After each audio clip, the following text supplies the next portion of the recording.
Bom dia aos ouvintes da Rádio Cidade, bom dia aos ouvintes do Manhã Cidade. Sábado, dia de fazermos um resumo da política, e a gente começa por Brasília, onde na quinta-feira passada teve a posse do Cristiano Zanin no STF. Olha, ele é a primeira indicação nesse terceiro mandato do presidente Lula e também foi advogado pessoal do presidente nas causas da Lava Jato. Ele pode ficar, inclusive, por muitos anos no tribunal, porque ele é jovem e ele pode ficar lá até 2050, quando completa 75 anos. Ele está substituindo o Ricardo Lewandowski, que se aposentou, e vai herdar 556 processos já, né, em aberto, que estavam na mão de Lewandowski, que foram para ele. Agora, ele é um juiz garantista, né, mas, como tem muito tempo, vamos aguardar para ver quais são os posicionamentos que ele vai tomando ao longo da vida no tribunal. Olha, outra coisa importante foi o PSDB.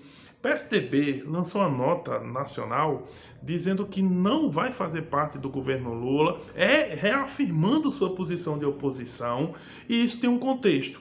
Isso ocorreu porque o Lula estava buscando, com a mini reforma ministerial, atrair vários partidos, entre eles o PP, o próprio Republicanos do Silvio Costa Filho, e aproveitou, né, e ia tentar trazer o PSDB também. A ideia aqui é que o Lula queria isolar a oposição bolsonarista dentro do PL. E aí o resto dos partidos em geral ter alguma ligação com o governo, pelo menos os principais. Pois bem, não deu certo porque o PSDB reafirmou sua posição, disse que respeita o presidente Lula, disse que vai contribuir com o Brasil, mas não vai fazer parte, não vai ter cargos no governo federal. Tá? E essa posição repercute inclusive aqui em Pernambuco. Olha, aqui em Pernambuco o jogo foi inverso, porque o PT estadual lançou nota saindo da posição de independência para a posição de oposição a Raquel Lira, em que pese as boas relações entre a governadora e o presidente da República. Inclusive ontem, a governadora recebeu o Valdez Góes, ministro de Desenvolvimento Regional, para acordos, para convênios, já fui em Brasília conversar com a ministra da Saúde, tem uma boa relação com o próprio Lula, então se especulava que o PT local poderia inclusive apoiá-la, mas não, o PT fez essa nota, né, se colocando na oposição, e o mais interessante, não conversou com a federação da qual ele mesmo faz parte, federação que tem o PV e o PCdoB também. Esses dois partidos provavelmente também vão anunciar um posicionamento de oposição, mas não agora, e o PV tem um probleminha, por quê? Porque o Clodoaldo Magalhães vem para a oposição, muito provavelmente, mas João de Nadege e Joaquim Lira, que são deputados estaduais aqui em Pernambuco, eles votam sistematicamente com o governo. E tem mais, o Joaquim Lira foi inclusive o indicado de Raquel para ser conselheiro do TCE, do Tribunal de Contas do Estado, naquele bate-chapa com o Rodrigo Novaes. O Joaquim perdeu, mas ele tinha o apoio da Raquel Lira, então ele não é um parlamentar de oposição mesmo estando no PV.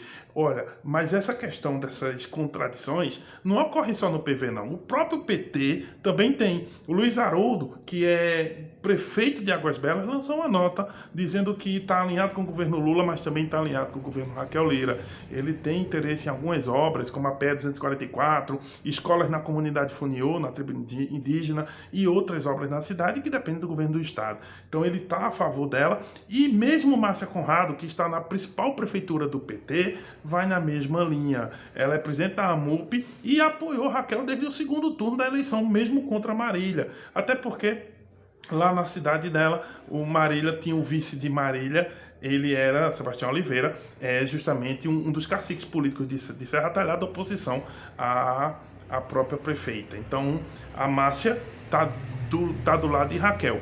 Então, vejam, essas equações na política, elas sempre se dão nesse sentido. E um detalhe interessante, o Solidariedade também está enfrentando uma situação interna dessa. Por quê? Porque o Solidariedade é o partido da Marília Reis. E, assim sendo, era para ficar na oposição. Mas o Gustavo Gouveia, que é um deputado estadual, primeiro secretário da Alep, ele articulou, junto com o irmão dele, o Marcelo Gouveia. O Marcelo é prefeito de Paudalho e é presidente do Podemos, presidente estadual. Eles articularam para que Fabrício Ferraz, para que o Luciano Duque venham para apoiar Raquel Lira. O Lula Cabral deve ficar independente, mas os outros três, Gustavo Gouveia, Fabrício Ferraz e o Luciano Duque, devem ficar favoráveis ao entrar na base de Raquel Lira. Mas aí ficou uma situação para que Marília resolva. Porque como vai ser o posicionamento de Marília? Marília que inclusive se coloca nas entrevistas, nas redes sociais, como a líder da oposição, porque afinal de contas ela foi ao segundo turno contra a Raquel. Mas sem o controle, se o próprio partido dela migra para a base, você tem um problema aí no próprio discurso e nas ações. Então, Marília tem esse abacaxi para descascar. E um detalhe, no limite, se esses deputados sofrerem retaliação no Solidariedade, é possível que até na janela partidária eles possam ir para o Podemos, porque o Marcelo Gouveia é o presidente estadual, irmão do Gustavo Gouveia, e pode abrigar todos eles lá no partido para 2026. Então, não é equação fácil de resolver, mas foi um ponto para Raquel. Apesar do PT ir para a oposição, ela tem boa relação com o PT federal de Lula e o Solidariedade, que é o principal partido da adversária que foi com ela ao segundo turno, está vindo para ela, está caindo no colo. Então, esses posicionamentos ajudam a colocar facilitar um pouco a vida de Raquel no governo, principalmente na Alep, que é onde ela não tinha maioria, inclusive o principal bancada é do PSB, adversários dela, e dessa maneira ela vai melhorando, né, a relação com a base. No nível local aqui em Caruaru, a gente também está falando de PSDB. Olha, PSDB nacional, PSDB estadual e o PSDB local. Deve haver aí uma troca de comando do PSDB. O PSDB no Brasil todo tem, nesse momento de agosto, tem que fazer as eleições para os diretórios municipais. A questão é que o diretório aqui de Caruaru é ligado diretamente a Raquel Lira, afinal de contas, ela é da cidade, e ela é presidente estadual e vice-presidente nacional. Mas o que se analisa no cenário é que ela poderia deixar o PSDB para Rodrigo Pinheiro melhorar, né, a sua articulação, usar também, porque tem uma questão sobre chapas proporcionais, os partidos que vão abrigar, né, os vereadores que vão ficar com o prefeito. Então, ter o controle do partido ajuda muito nisso. E também selaria de vez a paz, pelo menos institucional, entre ela entre Raquel e Rodrigo, eliminando aqueles comentários de que dizem que ela e ele podem romper. Mas se ela ainda mantém diretamente através dos seus associados, seus aliados, o controle do partido, vamos ter muita especulação sobre, de algum modo, Rodrigo talvez não ter segurança de ficar lá. Mas aí, a conferir.